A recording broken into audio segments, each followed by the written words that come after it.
Сайн уу? Ийм үе байна. Өнөөдөр ярих кино бол чамтай л уулзахын тулд хэмээх 2023 онд цацагдсан нэг ангид адал явдал залуу нас хайр дурлалын сэдвтэй кино юм. Шүүняня болон Ян нарын хамгийн үзэсгэлэнтэй цаг хугацаанд авчирч хамгийн нандин дурсамжийг бүтээж нэгэн биенийхээ гал ирмэлзэл болж буй түүхийг өгүүлэх хөөрхөн киног тайлбарлахаар бэлдээд байна. Хэрвээ манай бичлэгүүд таалагдж байгаа бол subscribe дараад комент үлдээгээрэй.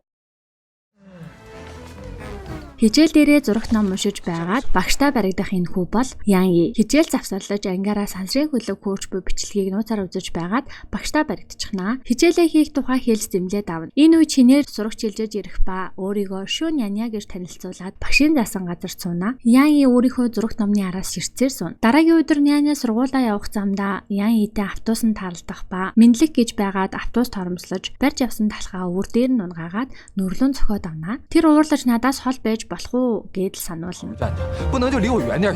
Азгүй явдал тохиолдож автобус эвдэрчихнэ. Ян хичээлдээ хоцорч ирээд автобус эвдэрсэн тухайга багштай хэлээд шин сурагч өөр дөнцөг байсан гэхэд аль хэдийн ирээд хичээлдээ сууж байна. Багш нь түүнийг худал хэллээ гэд итгэхгүй. Эхний цаг дээр хичээлд нь оруулаагүй тул ууртаагаар орж ирээд Наняд үг хайнаа. Энэ үед чанга гарагчаар сургуулийн эрүүл мэндийн гүйлт болох тухай зарлана. Бүгдэл дургүй хүлээж авна. Ангийн багш нь орж ирээд тэдний яриаг тасалж хичээлээ эхэлнэ. Яныг самбарт дуудаж асуулт асуух боловч манай хүн англи хэлэндээ сайн биш бололтой. Буруу хариулт хэлэхэд ангийнхан шоолж инээлтэн. Оройн Ян аавда хандан манай сургууль дээр эрүүл мэндийн гүйл болох гэж байгаа. Намайг төрүүлвэл та надад дуран авч өгөөч гэд зөвшөөрүүлчихнэ. Тэр сансар огторгууд хорхоотой өөрийнх нь баргал мөрөөдлөн. Тэмцээний өдөр боллоо. Тэд 10 км замыг туулах ба сургуулийн захирал нь нээлтийн үг хэлнэ. Ян хоцорж ирэх ба би өнөөдөр заавал төрүүлнэ. Тэгээд дурантай болно гин. Няняч бас хоцорж ирнэ. Тэд сунгалтаа хийж бие хаалааж байхдаа нэгнийхээ дээр гарах гэж хоорондоо өрсөлдөнө. Тэд гүсээр ингэж гүгээ төрүүлж чадахгүйгээ мэдсэн Ян замаа товчилж такси бариад явж байхыг Няня харчихдаг. Замаа товчилж тэр нэгдүгээр байранд орж чаднаа. Сонны ихний нүүрэнд гарчихсан дурантай болчихсон гэдэл өнгөрч байхад Няня түүнд хандан таксиж хурдан ирсэн шүү тийм ээ гэдэл хэлчихнэ. Ян түүнийг харсан байсныг нь мэдэж авдаг. Гэртээ ирээд дурангаа задалж байхад аав нь их л ууртаагаар түүнийг дуудаж булхаа ашиглаж төрүүлснийг чинь мэдсэн гэж хэлээд л дурангийн урааж авнаа. Тэр шүү Няня л хэлсэн гэж бодон түүнд үс саннаа. Шүнэн. Тэр маргаашнаас нь эхлэн түүнийг шоглож эхэлнэ. Сүүнд нь цуух хийж шалгалтын хариуг нь бүгднийг буруу болгож автобусанд багтахгүй болгож өдөж эхэлнэ. Шүүняняч мөчөөгөө өгөхгүй унтаж байхад нь сэрээж шал угааж байсан ус хүртэл цацчихна. Дараагийн удаа ангид орж ирэхэд нь түүний пеналыг самбар дээр гаргаад тавьчихсан байсанд авах гэж байгаад доош унгаагаад аавынхаа өгсөн хаш зүйлтийг хагалчихдаг тул Шүүняня уурлнаа. Сакс тоглож байхдаа санаандгүй түн рүү бөмбөө шийдсэнийг нь бас л өөрийг нь дээрлэж байна гэж бодсон Шүүняня чи чадвартай юм ба шударгаар үргэлжлээл гин тэр зөвшөөрч такс тоглохоор болдог.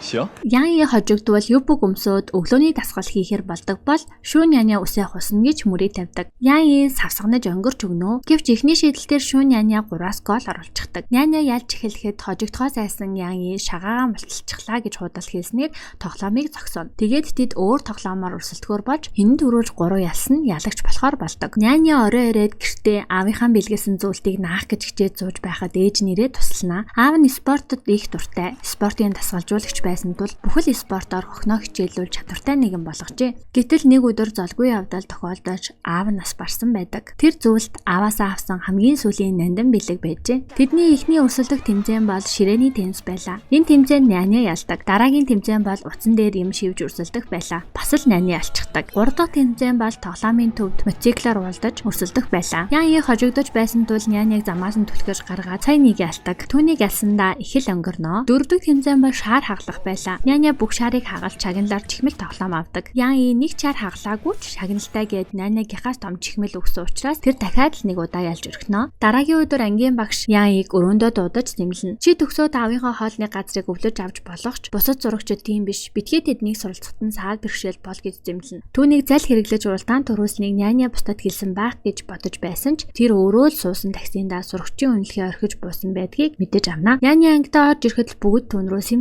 хараад инээлдэд байна. Тэр гайхаж чирээн дээрээ суудал нэг захиа ирчихсэн байх ба Ян ирээд Чи энийг харийн захиа гэж бодоогүй биз дээ? Задлаад үзэл гин. Тэр захианд тоглоомын талбай дээр хэрвээ чи ирэхгүй бол ялагдлаа хүлээн зөвшөөр гэд бичигдсэн байдаг. Няня талбай дээр явж очиход Ян И түүнийг хүлээж байна. Тэр түүнд хандан булган ашиглаж тэмцээн төрүүлнэ гэдэг буруу. Би зүгээр дурантай болмоор байсан юм аа. Чамайг хов хүргэсэн гэж бодсон ч үгүй байжээ. Намайг уучлаарай. Бас зүйлсний тухайд ч бас уучлаарай гэд өөрийн ялагдлаа хүлээн зөвшөөрнө. Маргааш нь өглөөний дасгал дээр юбг өмсөд шидэглээ эдэлнэ. Тэд хөвгөлдөж байхад багш нь ууртаагаар ирээд түүнийг дагуулan явдаг. Багш нь ангидаа орж ирээд энэ сарын шалгалтын хариуг зарлаж Няняг 1-р байранд орсон тухай хэлдэг. Харин эсэргээрээ Ян И англи хэл дээр хамгийн сүүлд орсон гэж зэмлүүлнэ. Сайн дүнтэй хүүхдүүд тааруу дүнтэй хүүхдүүдэд туслах тухай багш нь хэлдэг. Няня Ян И туслахаар болдог. Дүн тааруу сурагчдаа туслах саналыг Няня гаргажээ. Англи хэлний хичээлдээ дургүй, дүүсгүй, тогтвортой суудаггүй Ян Иг сургаж гарнаа. Тэр чих хичээж гэртээ очоод хүртэл хичээлээ сайн давтдаг. Шүнжин хичээлсэн учраас өдөр нь хүртэл хичээл дээр унтчихнаа. Тэд өдөр ирэх тусам дотон сууж нэгэндээ муухай хандгаа болдог. Хичээсний эцэст Ян И англи хэлний шалгалтандаа онц авч багшаасаа магтаалыг хүртэл сонсноо. Оройны давталхын үеэр Ян И Няняг дагуулan дээвэр дээр гарч өөрийн дурангаараа сарыг харуулж байхад нь сургуулийн жижүүр мэдсэн тул тэд хамтдаа зугцсан ч баригдах болоход Ян И ганцаараа байгаа гэж хэлээд өөрөө хариуцлага хүлээж дурангаа хураалгадаг. Дурангаа сургуульд хураалгасан найз нь гондлоо тэд хооллож байхад тэр бүх хүмүүсийг Няня болгож хараад эхэлнэ. Дараагийн өдөр хичээл дээр суудл ахиж хуваарлах болсонд Ян И дурамчхан түүнээс өөртөө нахаад зүг суучгаачтэй гэд гуйж байхдаа өргөж явсан ширээнийхээ хөлөнд шахаагаа гэмтээгээд имлэг твтгэр болтгоо. Шүн Няня түүнийг эргэж ирж хичээлд нь туслахаар болноо. Аав ээж нь ч их баяртай байна. Дараагийн өдөр тэр товлсон цагаасаа хоцорсон санаа зовсон Ян И доголсоор түүнийг хайхаар гүйж гартал имлэгийн үдэнд талтнаа. Амар санаа зовчихсон гарнаас нь атгаад битгийгүү аюултай гэдэл сэтгэл нь сайн нэг амарна. Түүний дуртай хамлагийн дууг дуулж өгье гэсэн ч хичээлээ хийгээд л болиулна. Ян И хэлнэ. Би чамтай зүг их сургуульд ормоор байна гэхэд Няняч зөвшөөрч тэд нэг их сургуульд орохоор нэгэндээ амлалт өгдөг. Өдөр хоног өнгөрч тэд эсэлтийн шалгалтандаа бэлтсээр л өөр нэг эрэгтэй сурагч Нянягаас бодлого асуухад Ян И дургуутсаж би зааж өгнө гэсэн хэрнээ олигтойхон зааж өгөхгүй байсанд Няня уурлаад түүнийг зэмлээд авнаа. Тэр босохдоо амаа цоошлоод босоод явчихна. Тэд өдөр нь мичэг хэргийн дэлгүүр тааралцсан ч Ян И юм ярихгүй л байна. Дэлгүүрийн гарах хэсэгт одон орны музейн зар байсныг харсан Ян И юм дуурах гэснийг анзаарсан Няня түүний амны цожийг тайлж өгөхөд тэр хоёулаа хамтдаа ийшээ явъя л гэдэг. Няняч явмааргүй байна гэж тоглоомоор хэлсэн ч тэд хамтдаа автобусанд сууж музей рүү явна. Ян И унтаж буй дүр үзүүлж түүний мөрөн дээр толгоогоо тавихч танихгүй эрэгтэй хажууд нь суучихсан байна. Няня арын суудлал руу суухаар явчихжээ. Тэд тэнд гариг эргэсийг харж сансрын хөлөгт сууж дээш хөөрч буй мэтээр тоглож их л аз жаргалтайгаар өдрийг өнгөрүүлнэ. Нэг л мэдгэд хичээлийн сүүлийн өдөр ирчихсэн. Багш нь ангийнхандаа хандан бусад хүмүүс та нарыг хурдан гүөхийг зөвлөх байх. Гэхдээ ядарсан үедээ төр зогсолт хийж байгаарэ. Химэн зөвлөд хурааж авсан эд зүйлсийг нь тараа өгнө. Гадаа давхар солон гарсан байсан бол ангаараа солонгыг харахаар гарна. Ян И Няняд хүүхдийн баярын мэнд гэж хэлээд тогтуутай цагтл өгнө. Тэрхүү тогтуун төрсөн өдрийн дууд мэдлэгээ байна. Гэхдээ тэр тогтууг Няня сайн шалгаж үзтдэггүй. Гэвч тэрхүү тогтуун дотор Ян Игийн сэтгэл ногдож байдаг. Эсэлтийн шалгалтын өдөр ирж бүгд шалгалтаа өгнө. Удалгүй хариуж гарна. Ян И маань 646 оноо авч хөсөн сургуульдаа орж чадхаар болж аав ээж нь түүнд зориулан баяр тэмдэглэж өгөөгч Нянятай холбогдож чадахгүй байсан тул гэрт нь очиход 627 оноо авсан байх ба хангалттай оноо авч чадаагүй хөсөн сургуульд орж чадхааргүй болсон тэрээр